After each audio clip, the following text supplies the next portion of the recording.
All right, Thaddeus, welcome to Beyond the Tools. Hey, thank you for having me on. I'm excited to be here. It was really great getting to meet you in person at Epic hmm and doing our little interview. So now it feels like we get to switch roles here. So I'm Exactly. excited. Although mine was quick, it was the 5 under 5, so I did it 5 minutes, 5 questions, 5 minutes or less. So, Yeah. but Yeah, this will be a full grilling, so it'll be perfect. different. Let's bring it on. So that's reversed. You get to ask me the questions. Yeah, so Thaddeus, for people that haven't heard of you before, maybe tell us a little bit about how you got started in working in the trade specifically. Great question. So I own On Purpose Media, and we do websites, SEO, Google Ads for home services, predominantly HVAC, plumbing, and electrical contractors. But when we got going in it, so I've been in marketing 12 years now. First 6 years was in print marketing and in print media, and we worked locally in the local area with small businesses, trying selling print advertisements and really working on their branding within affluent communities. From there, we're like, hey, you know what? Obviously, we need to get into the digital. It's kind of moving that way. Everything's moving that way. And so in February 2020, we launched our on purpose media. Talk about bad timing because we didn't know that what was going to be happening. So I think I quit my job and went all in on this. We had zero clients when I quit my job. I'm like, let's going for it. I'm going for it. I told my wife, she's like, you're crazy. I'm like, yeah, well, whatever. Within the first like week and a half, 2 weeks, had 5 clients. 4 weeks later, COVID hit, and we lost all of our four of our 5 clients. And so it was like pretty interesting time to have started a business. But anyways, we managed through that initial period and continued rocking and rolling and adding on clients. And we were taking people local to the area where we were at. And it didn't matter type of business, took it on generalist. We hired a business coach, and in September 2020, he's like, "You guys got to niche down." We're like, "What?" He's like, "Yeah, choose a niche, choose like one specific area that you want to work for." I'm like, "Okay, cool." And so we looked at our current clients, and we had like a pet store, a dog daycare. We had an HVAC client, we had a roofing client, we had a financial services client, and we had a couple other ones that were in there and sprinkled into the mix, like a sauna, float store, or whatever, variety of different ones. And we looked across the board to say, okay, well, which ones are we crushing it for? Well, we're actually crushing it for all of them. Okay, which ones actually resonate the best with us? And it was down to the roofer versus the HVAC. Mm. And we decided to go with HVAC because my co-founder at the time had been he had sold he was a CSR, not a CSR, a comfort advisor rather, for HVAC. So he had 3-4 months of sales experience in HVAC. We're like, sold, let's go for it. So we went into HVAC. Amazing. And I guess when you compare what you were doing with HVAC back then versus what you're doing today, how much has that changed? There's some changes to it. I think in you looking at 2020 to 2026, what has fundamentally changed in marketing? Well, not much really. Especially online, and people are like, wait, what? It hasn't changed. What about AI? Yeah, okay, their AI has changed, but guess what? You need to write relevant, helpful content when it comes to AI rankings. Like that's your website for to show up in AI is 65% of the rankings. Like 65% of what you need. I mean, there's some other things that go into that, like citations and directories and such, but they need content. They need to grab the content from somewhere. Guess where they grab that content from? They grab it from your website. Guess what Google did before AI? Same thing. The biggest part I think more people need to pay attention to is brand. And this is something that we don't do. We're not branding experts. I know a good brand when I see it. Could we design it? Could we do it? Yes, absolutely. Not even interested in doing it. There's enough great people out there that do it. But when you look at how do you separate yourself in a sea of noise, it's your brand. So tell me a little bit about that then. When you have a client, let's say you have a client that comes to you with a bad brand versus one that comes to you with a good brand, how are you then reflecting that in their website and their content? Luckily, our designer for our website is absolutely phenomenally talented, and he can take the red and blue logos for with the flame and the snowflake. Because let's be real, a lot of people have those, and that's just the colors because it's hot and cold, right? And sure, cool. Well, he makes them actually look really good. So the websites look really good. We can't do much for the brand because the brand is already there and it's already done. Obviously, with the strong brands, it makes it a lot easier for the website. But here's the thing that we've actually noticed from poor brands or average brands all the way up through the good brands. And so a traditional website for that people build converts around 1 to 2% for home services. That's a traditional typical conversion rate. If I were a betting man, which I'm not, I'm actually going to bet that conversion rates across the board are going to go up on websites with AI because people are grabbing their information on the AI. And then when they're ready to make a buying decision, they got to go to the website to call the contractor or their Google business profile or what have you. I mean, we can talk about Google business profile later. 50 to 70% of traffic from a GBP still goes onto the website first. Check it out, make sure they're reputable. So with an average 1 to 2% conversion rate, we've gotten those blue and red ones on typically on average to that 4% range, 4 to 5%. Great brands, they convert at 8 to 10% with our builds. Again, this is specific and nuanced to us because we've had that data already come from it. So, Interesting. So, okay, so let's talk about this because that's obviously a pretty big impact. And I guess just the conversion of a website overall. I know there's lots of avenues we can go here today, so I'm excited to nerd out on all of it. But yeah, if we're talking about a website as a starting point and really looking to when you increase conversions, obviously you're getting more leads coming through at a better cost. And a lot of times we think of websites as being just something pretty and promotional and has some information. But when we're talking about increasing that conversion, what are some of the things that most contractors aren't doing with their website that, besides brand, that is ultimately giving them such low conversions? well, this is a fun topic. I like this one. There's a lot. There's a lot that goes into it. I mean, reality is they're not getting traffic to their website. So that's for starters, right? So getting traffic to the website is key, but then you have to engineer. And this sounds rude to say it this way, but you have to engineer and design and build a website for the path of the stupidest person. Okay, think about that for a second. Okay, well, and there's all sorts of people in this world. It takes all brands to run the world, right? All different types of people that is in there. And so again, it sounds rude to say it that way, but it is in fact true. So when you can build a website so the stupidest person can find your information, guess what the smartest person can do? Find your information. And so you look through this of okay, how do you lay this out simplistically? The other part is you also have to look at these things. This is a mobile phone for if somebody's listening to this just on the audio, right? A mobile phone. Okay, well, how much of your consumers are coming on your mobile? Have you mobile optimized your site first and foremost, right? Do you know the difference between is it desktop versus mobile? Is it optimized for both? And from there, a big thing that I see a lot of people miss is look, the average consumer is our data suggests about 58 seconds is what the average length of time that a person spends on a home services website. 58 seconds. Think about that for a second. The average person spends like 58 seconds on a website. It's cross-border, across all data. And you're like, wait, what? 58 seconds? That's how quickly they have to make a buying decision. Yeah. Right? You think about the pain point that they're in, right? What does a website ultimately serve? 3% of a target market at any given time knows that they have a problem and they're actively seeking a solution. Their AC is down, it's hot, they're sweaty in places that they don't want to be sweaty in. Or if you're in the northern climates where it's cold and it's freezing and your furnace goes out, well, guess what? You're going to want to have your furnace fixed pretty quickly. Okay? So there's this pain that they're in, that they need this problem solved quickly. And then what do they look for? Reputable company. Can I phone them quickly?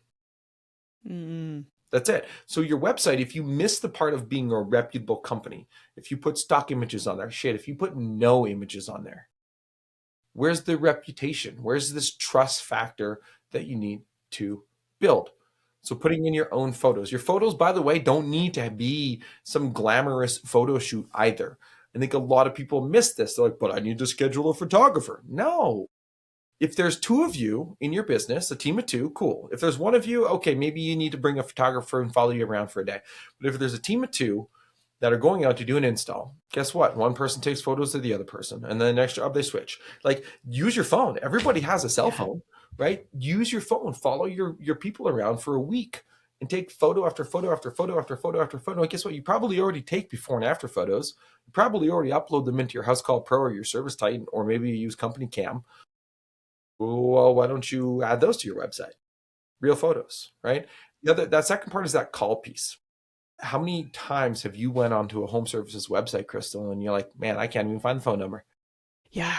You have to like look in the footer or go to the contact us Right. page and it's Well, buried in there well, somewhere. it's like on the very top. I was actually just I was getting prepared. I got a sales call after our podcast today, so I was getting prepared for it. And I was looking at their website.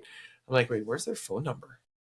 And it's this itty bitty tiny font listed at the very top of the page. Like, put that thing big, Yeah. because now you've built the trust. They're like they quickly scroll through. 90% of people are like they scroll, they skim, they, oh, looks good, cool. Oh, I can call them, sweet, bang, here it is. I'm calling them. Right? That's on desktop or mobile. It's a click to call button where they pull up the phone and they can click the call and they can easily find that information as well. Right? And that's that part of, like, those are literally the two easiest low hanging fruits that I think a lot of people miss on the website. Yeah. No, that makes total sense. And you're so right. I can't count how many websites I go to that are all stock images and then it's like, did this company just set up yesterday or Right? like Or the guy with there's the guy that's holding the clipboard that's on like 170,000 different home service contractors websites, or like they're wearing a hard hat. Like, I mean, no disrespect to people that have to wear hard hats, but in the residential home services, most people aren't wearing hard hats. So why do you have yeah. photos of people wearing hard hats on your website? Right? Yeah. Yeah. Yeah, absolutely. Okay. That's super helpful. And, going back to the mobile design piece, are you seeing many websites now that aren't optimized for mobile? Not really, no. I mean, there are some like I think the one that I hate from like a user perspective, is that when you're on a mobile site and the menu or the header, like the menu of the website is on the very top and it takes up like a quarter to a third of the page when you're on your phone. Like, that's annoying, right? And so people have it there and they have the phone call button or whatever. Some people just miss having a phone call button on their site. We already talked about that. Is making that go away as a person scrolls. I mean, go into when you're on your phone, on your Facebook or your Instagram or your LinkedIn. Chrome does this too. When you scroll, guess what? Your menus they disappear. And when you want your menus back, you scroll up and it comes back, right? So consumers are already conditioned to do this. So we build this directly onto our websites, and we're not the only company that does this. I think out of all the sites that I've seen, we were one of the first. And then I saw some of our competitors doing, which is completely fine, whatever. Steal it. It's a great idea. But by and large, I think most people have their mobile optimization. They're still just missing the ease of somebody to call you. Yeah. Yeah. Okay. So we talk about having a website that converts. And like you mentioned earlier, you can't just have a website that converts and have nobody go to it. So when we think about SEO, obviously a lot of people are thinking about AI, but as you said, it's the fundamentals are still the same. SEO, obviously, for a lot of people, just seems like smoke and mirrors. So for someone that's not really understanding what SEO is, how to make sure that they are doing the things they need to show up and actually get traffic. What are some of the basic things that any contractor should look at to make sure they are having their best possible chance of getting more traffic? Yeah, it's a great question. And like, there's a lot of tools out there and there's a lot of things to be able to do. And I don't think a contractor needs to know the ins and outs and nuances and nitty-gritty parts of SEO, but you should be able to understand what it means. And search engine optimization, AI, AEO, GEO, whatever other acronym a person wants to throw at it, they're all the same. And like, you think about like ChatGPT, and their ranking factors are so wildly sporadic that it's almost tough to predict, but you still have to put great, relevant, helpful content out there. In order for somebody to take a look at that, I would probably say a tool like SEMrush or Ahrefs, if somebody wants to call it that. are good starting points. Now, obviously, there's a price to them. I think they have a freemium model where you limit it that, and you can run an audit that way. Or you know what, heck, I mean, reach out to me. I'll run a free audit for anybody at any given time. It's easy enough for me to be able to do that because I've been speaking this language for such a long period of time. But again, having this understanding that, okay, what is good traffic and what is bad traffic? Traffic for the sake of traffic's sake just doesn't really make sense. If you've got 10,000 visitors a month to your website, but 9,000 of them are from out of your service area, what's the point of having the traffic on your site? It just hurts your conversion rate. And it's, yeah, okay, people are like, well, it's a signal for Google. Okay, cool. Sure. But does it actually move your bottom line? No. I think the easiest way for this is to be able to turn on something like a Searchlight. So those that are on House Call Pro can use Searchlight, their third-party revenue attribution, return on ad spend, ROI tracking tool. We use it with two of our three programs for our clients. Our starter program, it's for the foundational pillars of things. We don't have it included in there. They can add it on for a cost, of course. But our top two programs included in there. Why? Because I think the leading indicators of traffic on a website, your map pack rankings I'm sure you've seen those, and other people have seen pictures of like greens and reds and yellows. Well, what does that mean? Well, it's just your map rankings for specific keywords. They see the charts going up from people using SEMrush or Ahrefs. Those are great. Those are great leading indicators. But if I'm an owner, which I am, I would want to see revenue attribution. What's my ROI? Where is my SEO actually putting dollars on the board? Searchlight's a tool that does that. If you have things set up in Service Titan, by the way, and you can do it the right way inside of Service Titan with their own call tracking, with all those things, you don't necessarily need a third-party tool like Searchlight. Searchlight just makes it easier. Right. Okay, so let's break that down a little bit. So if using a tool like Searchlight as an example, is it that you can see, okay, Mrs. Smith clicked on this URL, which based on this keyword that's she searched, that's how we know it's attributable to our SEO rankings, or like how does that work out in a practical more or less. And so everybody on the internet has what they call a G-CLID or an FB-CLID. And so the G-CLID is a Google Click ID. Facebook has an FB CLID, so Facebook Click ID.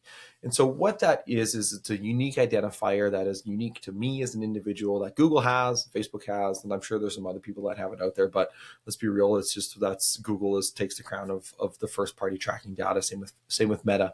I should say Meta, not Facebook. I'm old school a little bit still. I say Facebook. Yeah. And so Meta has these click IDs. And so what happens is when somebody is searching things on there, like you've probably seen this and other people have seen this. If you click on a link somewhere from like Facebook and it takes you to somewhere else, you'll actually see the link and then it'll be like this FB CLID. And then there's this whole long string of numbers. Google has the same thing when you click on the net. It usually happens when you copy and paste and you share the link. Then it's just like this unique ID. And so Searchlight has their own script and their own data to be able to match and pull the data inside your CRM system, pass and connect those together to be able to speak coherently to say, okay, this Google Click ID went through this path from this channel to be able to find it. They found the Google business profile. They went to the website. They phoned in. We've got their phone number. Now we've got their data. We can actually match it up to their data. And now we show you that screen. Those revenue attribution tools, no matter which one you use, 70, 80% accuracy. Some of them maybe 90%. So 80%, give or take. Don't put 100% of your eggs all in that basket to say, hey, this is 100% accurate. No, none of them are. None of them can be because of this, that, and the other thing with the online world. But that's generally the short version of how that works. Yeah, okay, that makes sense. So when you're looking at, I guess, drilling down into what's actually working with SEO, you're looking at where the revenue is coming from. Does that tend to be based on like what keywords are performing, what specific pieces of content, or just the overall kind of increase in traffic, or how are you analyzing that? For us, there's two stages to that. And so the first stage is those leading indicators that I talked about earlier. We watch those because those are what's telling us what's working or not from the leading indicator perspective. If what we're doing is bringing traffic to the website, Cool. We know that generally we're getting an increase of traffic. Then we have to look to see where that traffic is coming from, right? Where those sources are. Same thing with the Google Business Profile. We're looking at the leading indicator to see if we're increasing rankings in for a wider area and where our clients are showing up for. Okay, cool. So those things are now happening. We're moving in the right area. And so that's the first stage of what we do. And we look at granular too, getting into individual keywords, individual search terms. The Google Business Profiles are generally related to search terms. AC repair near me, furnace repair near me, plumber near me, emergency plumber near me, those sort of terms, because that's that 3% of the market that I was talking about knows every problem. They're actively seeking out a solution. The other 17%, when it comes to SEO, know they have a problem and they're information gathering a solution. After that, SEO is it's targeting the 20% of the market. Google Business Profile, paid ad, like PPC, targeting 20% of the market that knows they have a problem. They're information gathering a solution, or they know they have a problem and they want to buy that solution now. The other 80% are people that know they have a problem. They don't care about a solution. They know the kitchen faucet's dripping. They don't really care. Like, whatever. And the other 60% don't know they have a problem, don't know there's a solution out there. Those are for things like branding, Facebook marketing, because you're introducing that problem oftentimes. And so when you, to come back to that, to your question though, on that 20% of the market, we've mapped the leading indicators. Cool. Now we can look at, okay, is revenue, what's happening with that? Is it going up? Is it going down? Well, if it's going up and the leading indicators are going up, guess what? The SEO is working. Right? If leading indicators are going down, revenue is going down comparative to the where we're tracking. Well, SEO isn't working. Maybe leading indicators are going up and revenue is going down. Well, now is this an operations problem? Right? Right. Especially if you're getting the same amount of phone calls or more phone calls. Well, now is this an operations problem? And so again, this is this hand in hand thing where marketing is the one piece of the puzzle, but oftentimes people blame the marketing company when their operations are part of the problem. This is also why I like Searchlight, because it shows return on ad spend potential versus closed. Potential versus closed. Potential is what the marketing company's potential brought in. And then you got to work on closing that, right? It's a two-way street. It's not just, and now I know people are like, well, this is a couple. You're a marketing company. You're just saying that. Well, yeah, I mean, I bring you the lead. What do you do with, like, do you want me to call the leads? Do you want me to book them into your system?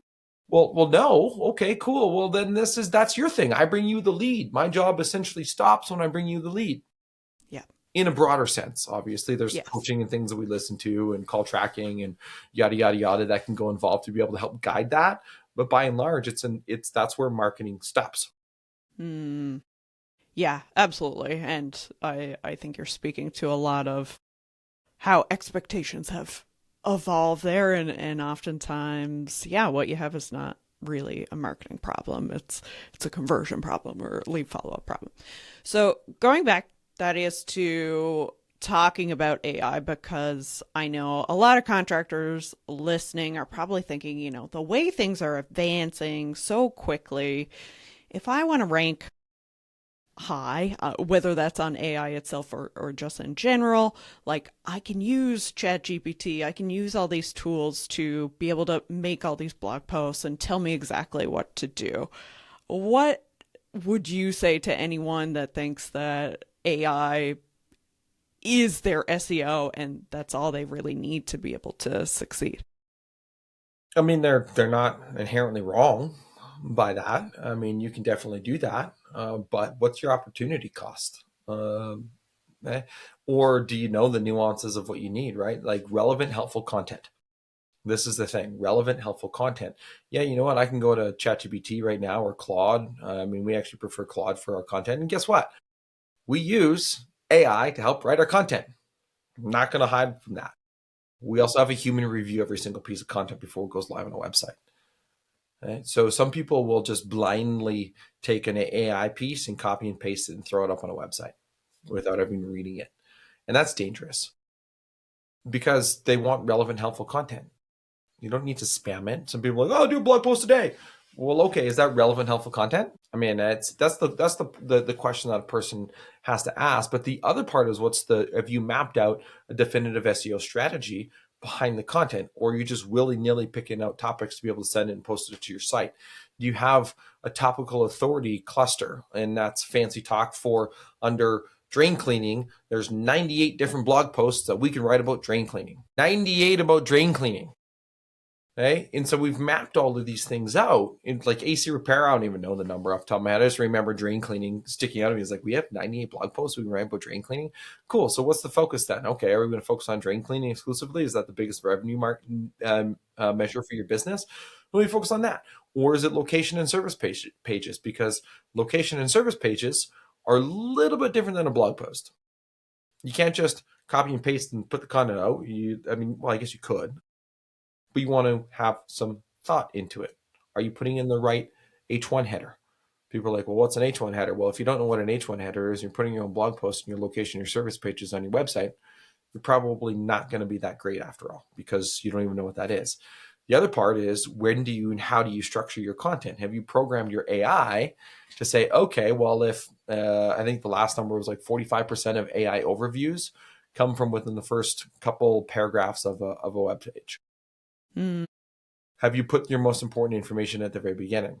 Have you loaded what's called an H2? So these are if you go to a website, you're going to see generally the H1 is like the big title, AC repair, Houston. And then underneath, you're going to have H2s spread throughout the page. Why we are the best company, so on and so forth, down this. And so you have the next bold section, and then you have text below it. Well, do you know that your first sentence or two needs to be the most important sentences under there? Have you programmed your AI to be able to write that way? Or you're just thinking, hey, the AI should probably know that? Well, no, you got to program it. You got to tell it what to do. Yes. So you can do it. Go for it. And then when your rankings go down and they suck, call me. Yeah. I love that. Absolutely. Okay, so obviously there's so much. I'm sure we could talk for 3 hours here, and there's so much to unpack when it comes to getting traffic and converting traffic online. But yeah, for our listeners, if a contractor listening really wants to dominate their local market online in 2026, what do you think are the 1 to 3 things that they should really focus on right now? Specifically online? Yeah. Okay. 1 to 3 things. One is continuing to do SEO. I think it is absolutely powerful and needs to be there. A second one is making sure that you have good branded video content out there, because when you can do branded video content, now people are building up this brand. People are online. People are seeing videos. They don't have to be like stupid, silly TikTok dances, although those are good to add in there, right? Show some humor, show some content behind that, create some of those things. And then the third one is, with the content, I should say, is running paid plans behind that organic content as well. So somebody like reflective marketing would probably be a good benefit to be able to add that in there and doing some of the online strategy. Okay, you got this organic content. I know you mentioned you don't really do a ton of the organic. You do more of the paid side on the Meta platform. Well, if you have the content, you can also then run paid ads behind it too. So those 2 things, and then just being omnipresent. So the third one would be going into Facebook groups, going onto Reddit threads to be able to provide relevant, helpful information. Not just go on there into Facebook groups and somebody asking about an AC repair company and recommending yourself.